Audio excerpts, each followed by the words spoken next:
8 de mayo de 1988, 2 de la madrugada. La policía secreta de Ontario siguió un coche alquilado por solitarios caminos de grava. Era una labor titánica hacerlo a esas horas de la noche sin que nos vieran. Sobre todo porque los faros de los coches se ven a kilómetros de distancia en las zonas rurales. Al amanecer, en una zona forestal, la policía halla pruebas de uno de los asesinatos más despiadados de Canadá. Fue un crimen extremadamente sanguinario. En una escala del 1 al 10 estaba sin duda en lo más alto.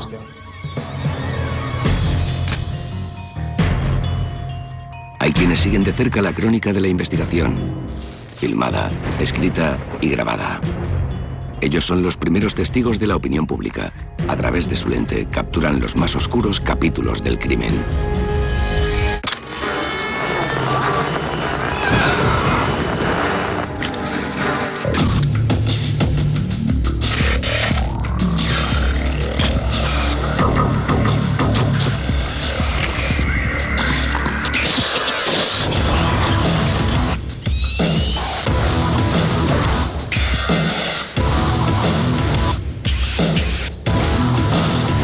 Informe criminal. El psicópata paranoico. En un día normal, en las cárceles canadienses hay más de 35.000 convictos.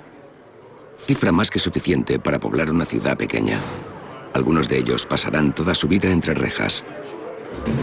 Otros se reinsertarán en la sociedad para vivir de forma pacífica y trabajadora. Pero un grupo de prisioneros preocupa a las autoridades carcelarias más que ningún otro. Son aquellos presos que, llegado el día, deberán ser puestos en libertad a pesar del alto grado de probabilidad de que cometan crímenes todavía más perversos. En los años 80, uno de estos peligrosos reclusos es un hombre llamado Douglas Worth. Douglas Worth en esos momentos era un delincuente profesional. Empezó robando coches, como muchos otros jóvenes, y a partir de ahí su historial fue en aumento. Viajó por todo el país y acabó en Ontario, donde cometió una violación, un delito grave de agresión sexual. Su última condena era por la violación de una joven de ascendencia indígena. En esa ocasión agarró a la joven, la arrastró hacia la parte trasera de una furgoneta, la estranguló con el cinturón hasta dejarla inconsciente y la agredió sexualmente. Douglas Worth es condenado a 8 años de cárcel por violación, pero los años pasan y no muestra ningún signo de rehabilitación. De hecho, sus tendencias criminales van a peor.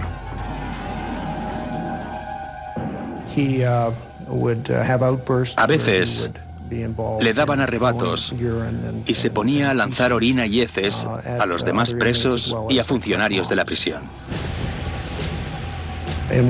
Un día se encontró entre sus pertenencias un recorte de periódico que hablaba sobre el destripador de Yorkshire que había aterrorizado a Inglaterra.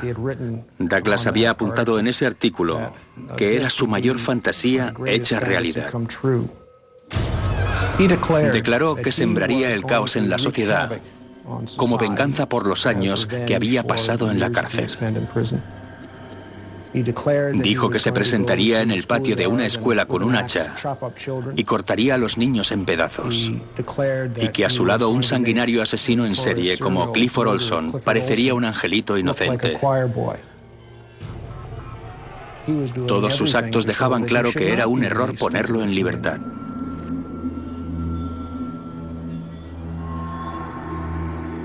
Douglas Worth no obtiene en ningún caso la libertad condicional. Pero sin una pena de cadena perpetua, las autoridades no podrán mantenerlo para siempre entre rejas. Cuando cumplió su condena, se le tuvo que liberar. Y entonces ya no hubo más controles ni ningún tipo de supervisión en la comunidad. Primavera de 1987. A pocos meses de cumplir su condena, Un asistente del caso trata de conseguir que se reconozca que el convicto padece un trastorno mental. En otras palabras, estaban tan preocupados que solicitaron la ayuda de expertos para determinar si, debido a un trastorno mental, Douglas representaba un peligro para la sociedad y para sí mismo, y por lo tanto tenían que mantenerle internado o no. Douglas Worth se somete a una evaluación de 30 días en un hospital psiquiátrico de alta seguridad. Los profesionales de la salud mental que lo examinaron llegaron a la conclusión de que no tenían solución alguna para tratar su trastorno, y su diagnóstico determinó que básicamente se trataba de un psicópata. Consideraron que con esas condiciones no podían retenerlo en un hospital psiquiátrico. La ley es la ley, así que Worth cumplió con cada día de su condena hasta el último minuto y al final lo dejaron salir. Tenían que hacerlo.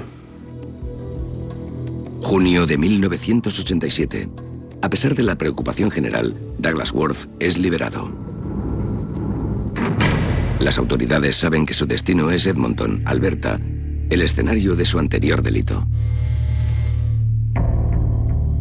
Sabían que Douglas Worth sería un problema y contactaron con Edmonton para informarles de que Worth se dirigía hacia allá.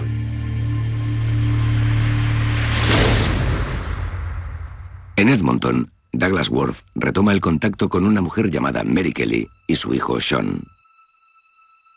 Mary Kelly conoció a Douglas Worth cuando fue a visitar a un amigo o conocido a la cárcel donde Douglas estaba internado. Se hicieron amigos y cuando éste salió de la cárcel, empezaron una relación. Sean Kelly era hijo de una pareja anterior de Mary. Su pareja la maltrataba. Se sabía que en ocasiones la golpeaba sin piedad. Incluso a veces tenía que pasar largas temporadas sin salir de casa por lo visibles que resultaban los cardenales.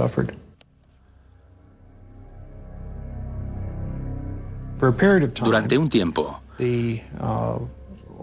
tanto la Policía Provincial de Ontario como la de Edmonton vigilaron los movimientos de Worth. Pero al final, por lo que tengo entendido, terminó mudándose a Ontario. Ya en otoño se desconoce el paradero de Douglas Worth. Un peligroso expresidiario deja de estar vigilado.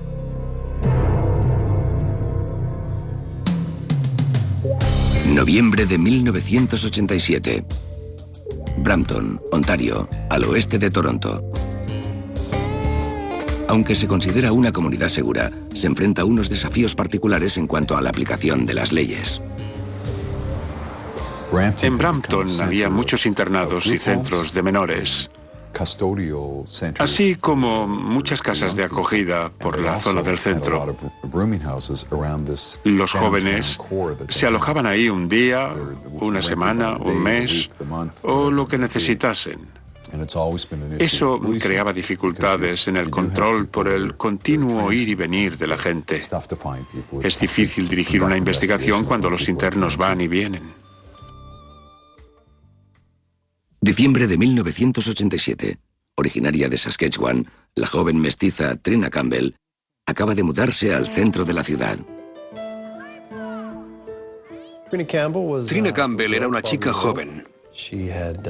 Tenía 12 años. Había tenido una vida bastante complicada, aunque no por culpa suya. Tenía tantos problemas con sus padres que al final tuvo que irse a vivir con una familia de acogida. Trina era problemática a causa de su pasado. Se había escapado de su hogar adoptivo en numerosas ocasiones, hasta el punto de que sus padres adoptivos llegaron a la conclusión de que no eran capaces de seguir vigilándola. Se consideró que lo mejor para Trina sería distanciarla un poco de la familia para proporcionarle un entorno más estructurado, y entonces decidieron llevarla a un internado de Brampton. Trina tenía 12 años, pero en realidad parecía que tuviera 10. No demostraba la madurez ni el desarrollo propios de una chica de su edad. Era simplemente una niña que necesitaba amor y atención. 11 de diciembre. Trina se dirige hacia la escuela en el cercano barrio de Streetsville. La llevaron al colegio en el autobús escolar y después de clase la recogieron y la dejaron en el lugar de siempre para que fuera al internado. El conductor del autobús la vio bajar y después ya no se supo nada más de ella. A la luz de su historial, los trabajadores del internado suponen que Trina ha escapado. En algún momento había expresado su deseo de ir hacia el oeste a buscar a su padre, y en un principio se pensó que así lo habría hecho. Pero a medida que pasaba el tiempo, nuestra preocupación iba en aumento. Los días pasan y la policía pide la colaboración ciudadana. Se intensifican las labores de búsqueda en el área de Brampton. Si alguien la ve, agradeceremos que nos llamen.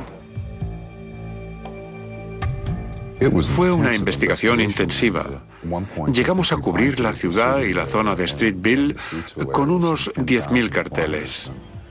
Estábamos movilizando a los vecinos, a todo el centro de Brampton, para ver quién la había visto por última vez y dónde. Por desgracia, teníamos el inconveniente de que era nueva en el barrio y no todo el mundo la conocía. Estábamos haciendo todo lo que podíamos para encontrarla. A principios de enero, la policía se empieza a temer lo peor. Los días se convirtieron en semanas, las semanas en meses, y ya considerábamos como real la posibilidad de que algo trágico le hubiera sucedido a Trina Campbell. Aunque no existen pruebas más allá de la pura especulación, se transfiere el caso al Departamento de Homicidios de la Policía Regional. Edward Toy y Len Favreau son los dos detectives que se ponen al frente a partir de este momento. Su principal misión es profundizar en las confusas pistas proporcionadas por los vecinos.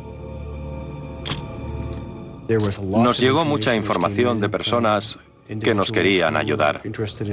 Intentaban proporcionarnos información que nos ayudara a localizar a Trina, pero no sirvió de nada en ese momento.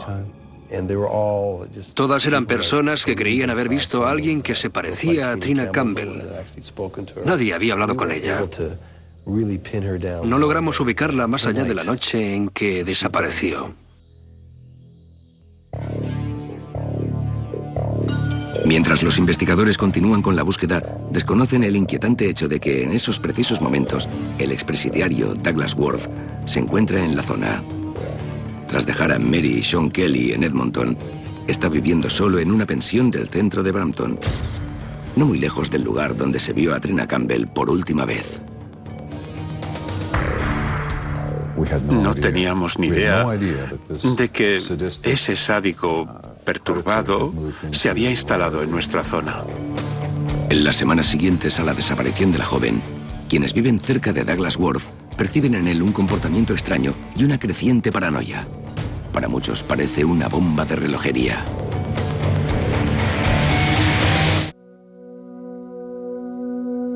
Febrero de 1988. En Brampton, Ontario, han pasado 2 meses desde la desaparición de Trina Campbell, de 12 años. Aunque se teme que haya podido ser víctima de un destino funesto, la policía carece de pistas concretas. Sigue clasificada como desaparecida. Al mismo tiempo, el expresidiario Douglas Worth permanece en la región y de nuevo vive con su pareja Mary Kelly y su hijo Sean. A pesar de las tendencias violentas de Worth, Mary lo ha seguido hasta el este desde Edmonton.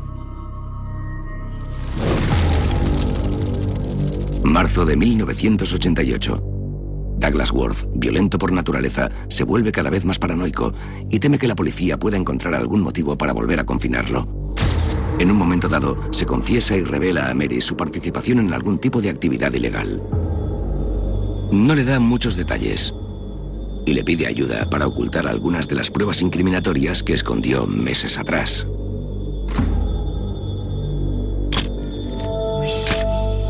Le dijo a Mary que había guardado unas armas en una zona boscosa y que si los descubrían, estarían en aprietos.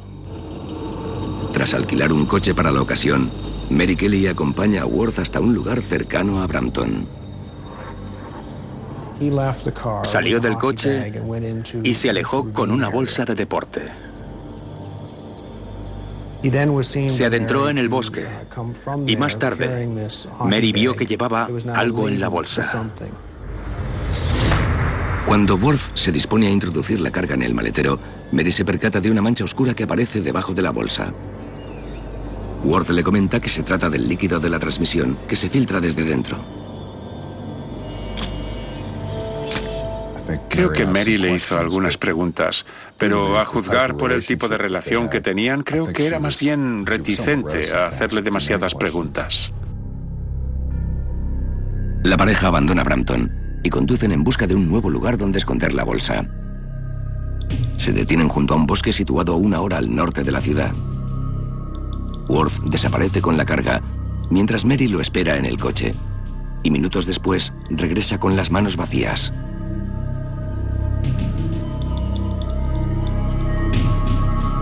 De regreso a Brampton, le pide a Sean, el hijo de Mary, que limpie una mancha que ha quedado en el maletero del vehículo. El chaval, igual que su amigo, pensó que lo que había en el maletero era sangre. El olor raro que desprendía la mancha les hizo sospechar, pero aún así no dijeron nada a nadie. Con la mancha todavía visible, Mary Kelly devuelve el vehículo a la empresa de alquiler. Semanas después, Douglas Worth, Mary Kelly y su hijo Sean abandonan Ontario y se trasladan a la provincia oriental de Nueva Escocia, lugar natal de Douglas Worth. Un residente del lugar, Eric Daly, se fija en su llegada. Estuvieron una temporada por aquí. Se instalaron y se cerraron bastante en sí mismos. No parecían demasiado sociables. Muchos vecinos desconocen el largo historial delictivo de Worth, pero sus numerosos familiares por toda Nueva Escocia conocen de sobra sus tendencias violentas.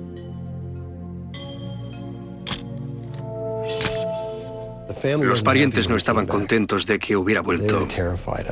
Tanto ellos como la policía local le tenían pánico por su, digamos, habilidad para hacer daño con impunidad. Sus temores no eran infundados. A las pocas semanas desde su llegada, Worth empieza a confesar más secretos. Habla abiertamente con su hermana Sharon Lewis y su marido Wayne acerca de un crimen que cometió en Brampton. Esta vez, habla de un asesinato. Surgió una discusión en la que Douglas empezó a alardear de que había matado a un hombre en Brampton, porque habían empezado a discutir y al final él le pegó. Le rompió una pierna. No quería volver a la cárcel, por lo que según él no le quedó otra que matarlo. Wayne se asustó muchísimo. No sabía dónde meterse. Doug intentaba convencerles de que no había tenido otra opción y de que como familiares suyos que eran, tenían que apoyarle fuera como fuera. Movidos por una mezcla de miedo y lealtad familiar, Sharon y Wayne deciden ignorar el asunto. Sin embargo, no son los únicos que han oído la confesión de Douglas Worth. 21 de abril de 1988. Sean, el hijo de Mary Kelly, se encuentra con una consejera escolar y trabajadora de la Sociedad de Ayuda a los Niños y con el agente de policía Hugh Muir. A puerta cerrada, Sean manifiesta su miedo a Douglas Worth y su necesidad de escapar del violento ambiente familiar en el que vive. Estaba bastante alterado. No paraba de sollozar y costó bastante calmarlo en varias ocasiones para que volviera a hablar. Mostraba signos de haber sido golpeado. Tenía cardenales en la cara y otras marcas rojas. Dijo que si no escapaban, Worth los mataría a él y a su madre. El agente Muir le pregunta sobre la época en que vivían juntos en Brampton, Ontario. Las preguntas pronto lo conducen a una alarmante revelación. Me comentó varias veces que una vez había oído, por casualidad, una conversación en la que Worth admitía haber matado a alguien. Me quedé de piedra. Ese mismo día, el agente Muir contacta con la policía de la región de Brampton. Me llamó para hablarme de un tipo de Stellarton, Nueva Escocia, que se jactaba de haber matado a un hombre en el Hotel Brampton. Pero no encontramos ningún homicidio sin resolver en la región. Y bueno, él me dijo que eso estaba muy bien, pero que ese hombre había dicho que había matado a alguien en Brampton y que si lo decía era porque lo había hecho, ya que a su parecer era esa clase de persona. Sin un cuerpo y sin el informe de homicidio de ninguna víctima, la policía de Ontario tiene poco que hacer. Pero mientras tanto, en Nueva Escocia, el agente Muir descubre, tras nuevas conversaciones con Sean, la historia de la mancha en el coche alquilado.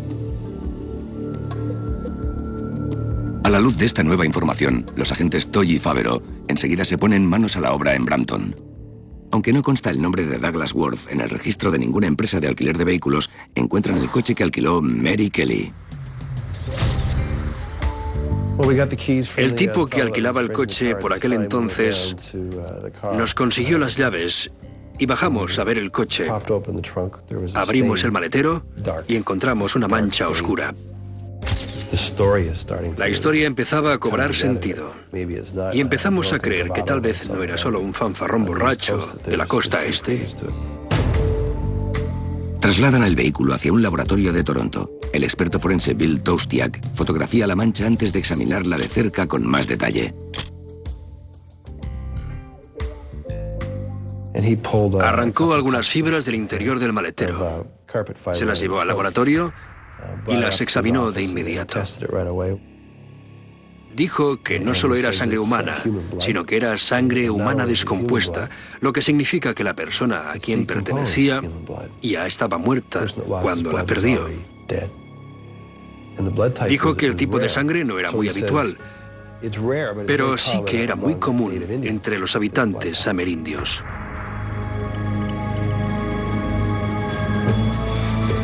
Aunque en los archivos de la policía no consta sin resolver el homicidio de ningún hombre, sí que hay una investigación abierta que involucra a una joven mestiza con ascendencia amerindia.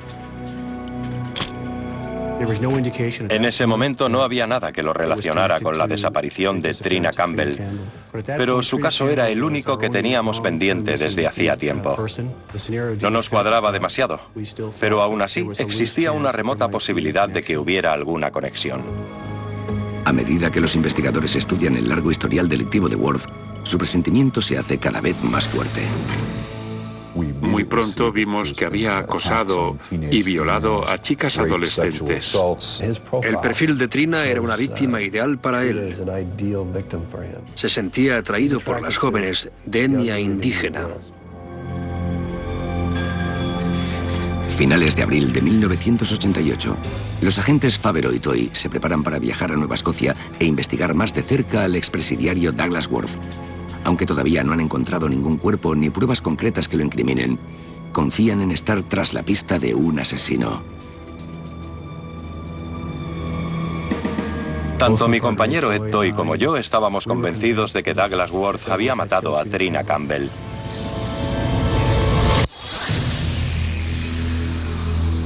Abril de 1988, 4 meses después de la desaparición de Trina Campbell, de 12 años, los agentes llegan a Nueva Escocia para investigar su mayor caso hasta la fecha, el de Douglas Worth.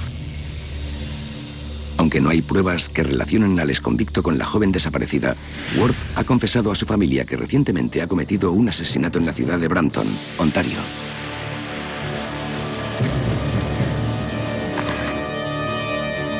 Con la ayuda de las unidades policiales del lugar, Douglas Worth pasa a ser objeto de vigilancia.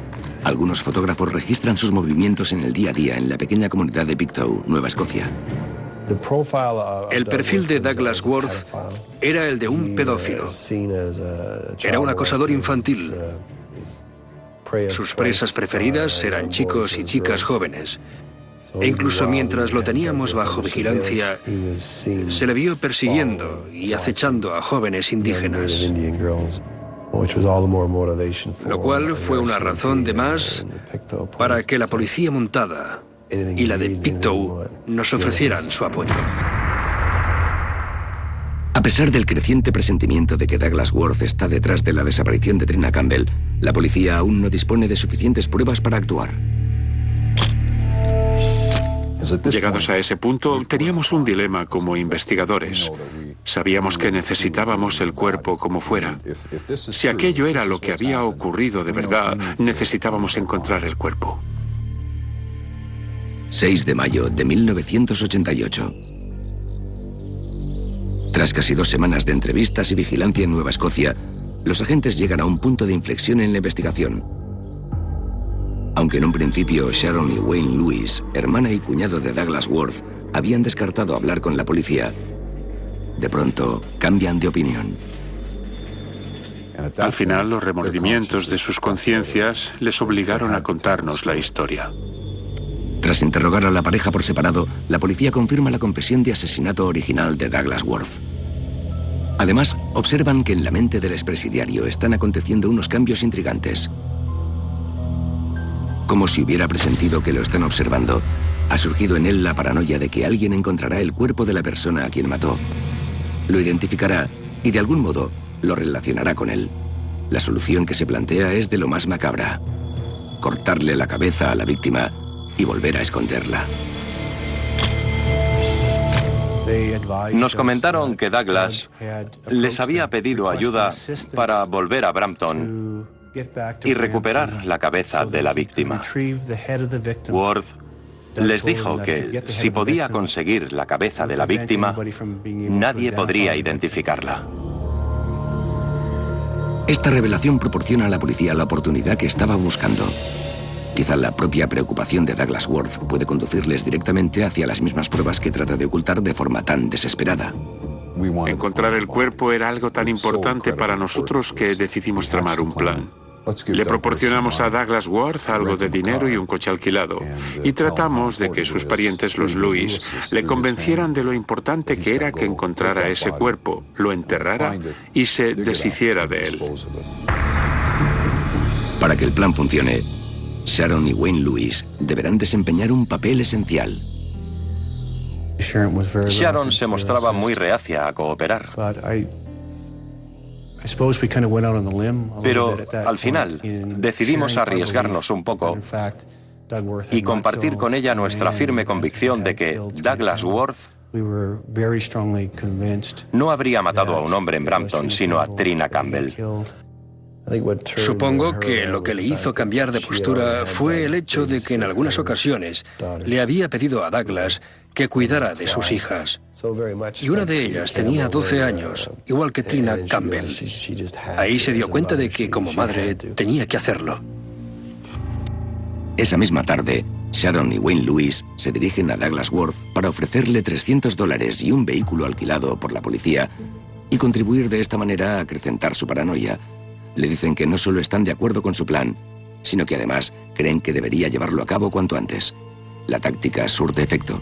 En solo una hora, Douglas Worth y Mary Kelly comienzan un viaje de 20 horas rumbo a Brampton, Ontario. Un equipo de vigilancia de la policía montada empieza a seguirles.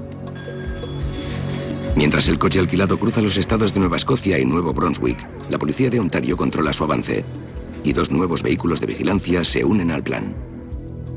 2 de nosotros estábamos en Brampton dirigiendo la investigación y haciendo de punto de contacto para quienes participaban en la operación de vigilancia. Estuvimos en contacto por radio y por teléfono con los investigadores durante su camino de regreso a Ontario. 7 de mayo, 1 de la tarde. En Quebec, Len Favreau y la policía montada se retiran para dejar paso al nuevo equipo dirigido por el agente Mike Siderberg, que se pone al frente de la nueva etapa de vigilancia.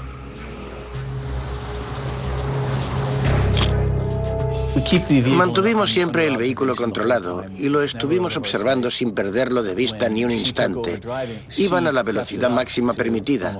Cuando él dormía, Mary alcanzaba los 120 kilómetros por hora y cuando se despertaba volvían a 95, 90 o 100 como mucho para no llamar la atención. Esa era la idea principal del viaje, pasar desapercibidos. 8 de la tarde. Ya en Ontario, Douglas Worth se desvía de forma inesperada hacia la ciudad de Port Hope. Parece estar buscando algo en los establecimientos comerciales del lugar. Estábamos intrigados y queríamos saber qué era lo que estaba pasando. Un agente de nuestra unidad de vigilancia lo siguió hasta la tienda. Esperó a que se marchara y luego entró en el local para preguntarle al propietario qué le habían pedido. Lo que buscaban era una pala. Aunque la pareja finalmente se marcha de Port Hope sin encontrar la pala que necesitan, la parada improvisada convence a la policía de que su operación encubierta está funcionando. Estábamos bien encaminados. Sabíamos que lo más probable era que estuvieran haciendo lo que queríamos que hicieran. Volvían a Ontario y lo hacían para buscar el cuerpo.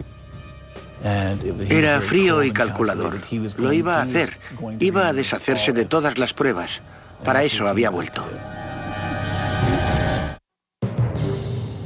7 de mayo de 1988, 10:30 de la noche. Tras un viaje de 20 horas desde Nueva Escocia, Douglas Worth y Mary Kelly llegan a Brampton, Ontario, la misma ciudad donde Worth afirma que cometió un asesinato.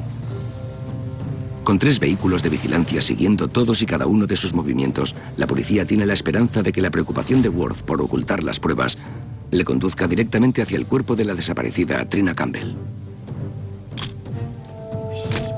El plan era increíble. En principio no estábamos seguros de que funcionara, pero por el momento todo estaba yendo a la perfección. Teníamos que seguir vigilándoles.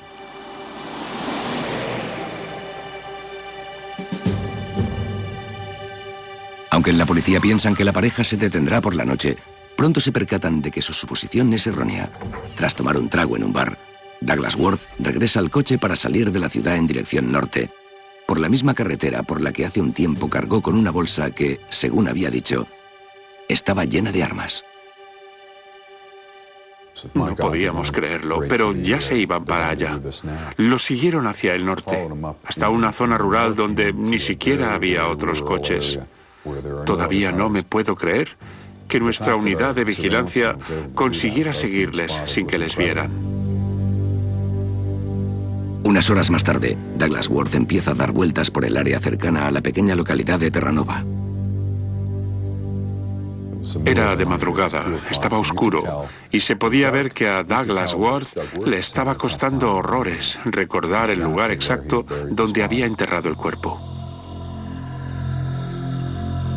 4:15 de la madrugada. Douglas Worth aparca en un camino solitario. Tanto él como Mary Kelly se quedan dentro. La policía deduce que la pareja se dispone a dormir un poco antes de terminar la búsqueda.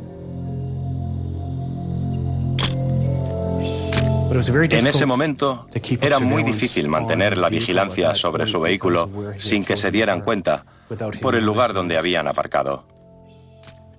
Teníamos agentes situados a ambos lados de la carretera, al este y al oeste, para poder ver la luz de los faros cuando se acercaran. Esto nos permitiría avisar a todos los agentes cuando Worth reemprendiera la marcha para que se apartaran de allá a donde se dirigiera. 5 de la madrugada. La policía sigue a la espera de nuevos movimientos por parte del coche alquilado, pero las largas horas de vigilancia les pasan factura. Llevaba despierto casi 48 horas y al final me dormí. Hacia las 6:15, uno de los agentes me llamó por radio, gritando. Me desperté asustado y oí que el agente me decía que el coche se había ido.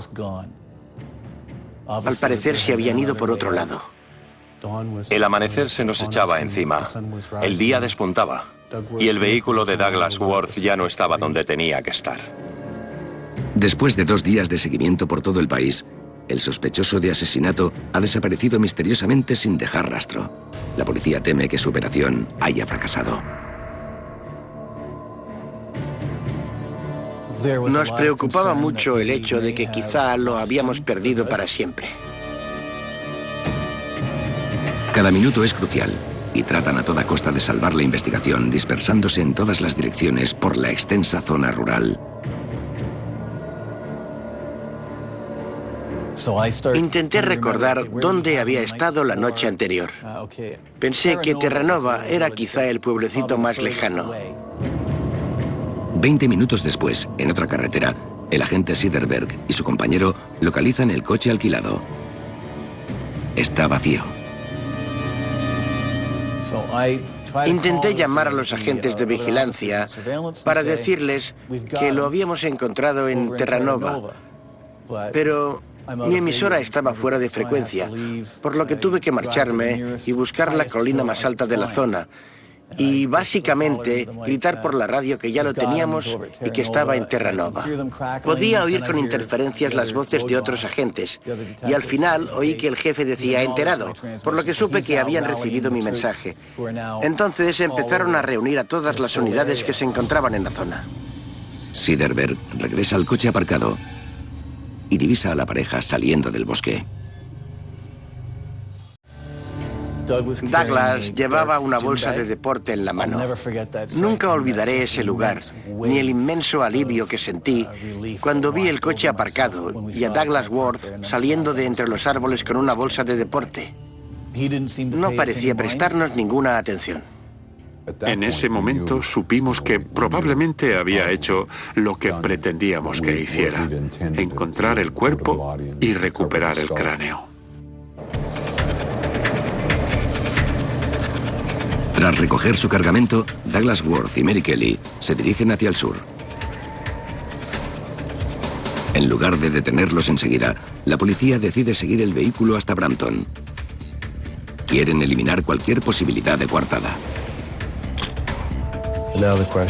La cuestión era cuándo detenerles. No queríamos darle la posibilidad de inventarse una historia para que luego la contara ante un tribunal. No queríamos que tuviera la oportunidad de decir que había encontrado el cráneo y lo estaba llevando a la comisaría. Lo estuvimos siguiendo hasta que pasó de largo nuestra comisaría de la ciudad de Brampton. Ya solo le quedaba regresar a Nueva Escocia por la carretera 401. Así que decidimos que había llegado el momento.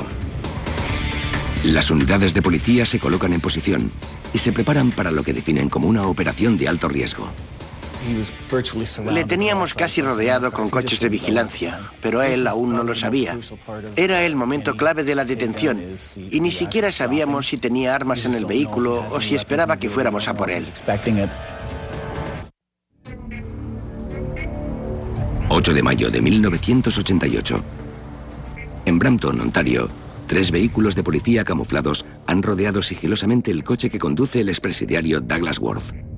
Tras seguirlo por todo el país, creen que está en posesión de las pruebas de un terrible crimen: los restos humanos de una víctima de asesinato.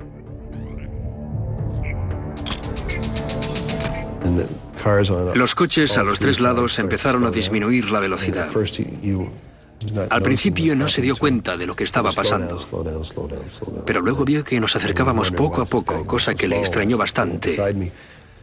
Cuando se colocó el último coche y lo tuvimos acorralado, entonces ya lo teníamos. De repente salimos todos. Nos abalanzamos hacia el vehículo. Tratamos de hacerlo lo más rápido posible para eliminar su capacidad de reacción con nuestros movimientos. Estaba muy asustado. Era incapaz de articular palabra. Por su reacción supimos que hasta ese momento no se había enterado de que le estábamos vigilando. Douglas Worth y Mary Kelly son arrestados y puestos bajo custodia. Nadie toca el contenido del coche alquilado hasta que aparece en escena el experto forense Stephen Roque. Me pidieron que fotografiara la escena, que es el procedimiento normal en estos casos. Sacamos fotografías panorámicas de 360 grados de todas las escenas del crimen importantes. También tomamos fotos del vehículo. Cuando metí la cabeza en el coche, sentí ese olor tan característico de la carne en descomposición. Cuando miré el asiento de atrás, vi que había una bolsa de deporte gris que parecía ser la fuente del olor. La saqué del coche, la fotografié, la abrí y encontré una bolsa de basura dentro. Tomé una foto, la abrí y fui encontrando cada vez más bolsas de basura, una dentro de otra. Cuando abrí la última, al fin encontré el cráneo.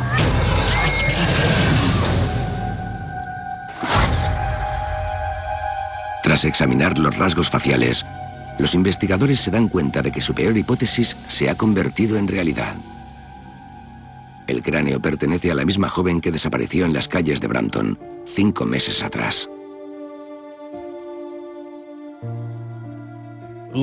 Al mirar la foto, así como los restos, nos dimos cuenta de que habíamos recuperado el cráneo de la víctima, Trina Campbell, a juzgar por unas anomalías dentales concretas en los incisivos.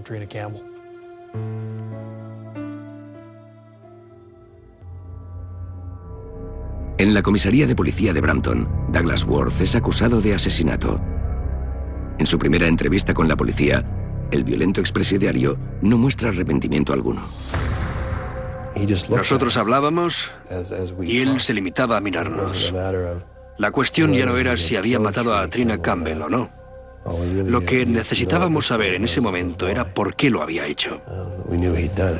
Sabíamos que lo había hecho, pero desconocíamos el por qué.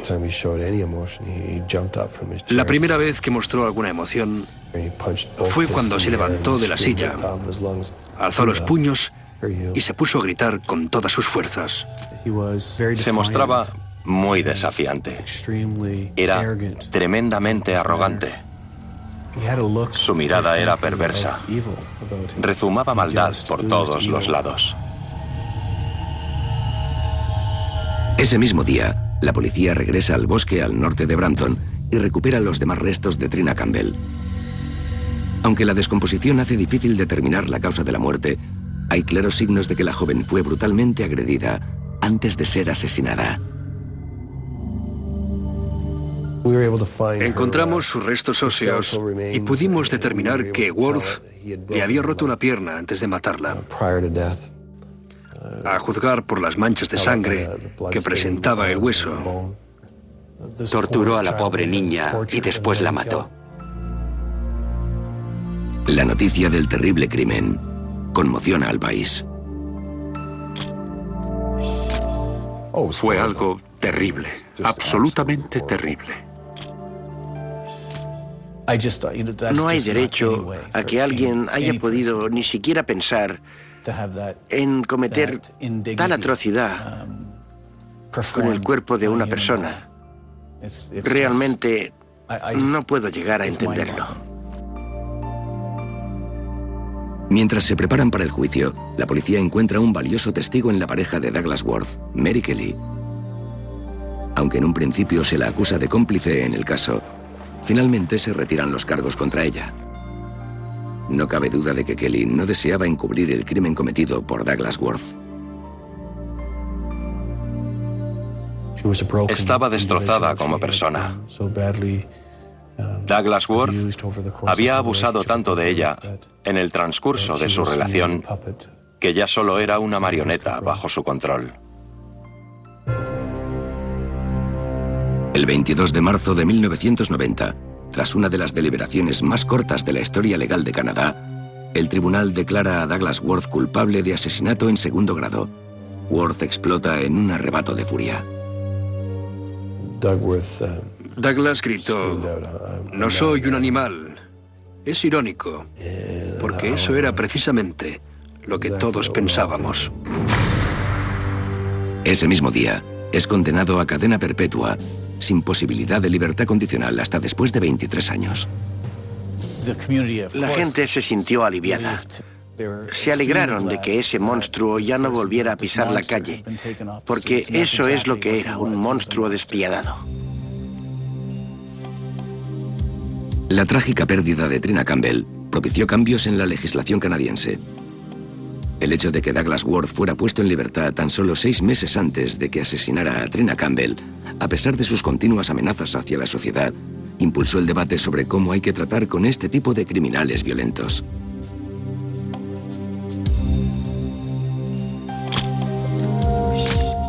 Hubo mucha controversia por la puesta en libertad de Douglas Worth. La gente se preguntaba qué se debería haber hecho para proteger a la población. El sistema fracasó.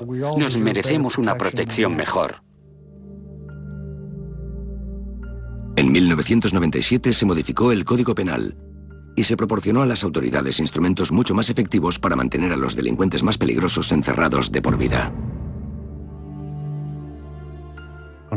Cuando pienso en este caso, siempre recuerdo la foto de Trina Campbell, su preciosa mirada inocente, lo feliz que parecía en ese momento y el trágico final que tuvo. No pudimos salvar a Trina Campbell, pero desde luego sí que salvamos de Douglas Worth a otras futuras Trinas. Ser parte de un equipo que consigue atrapar a un individuo como este y apartarlo de las calles es, sin duda alguna, una tremenda satisfacción.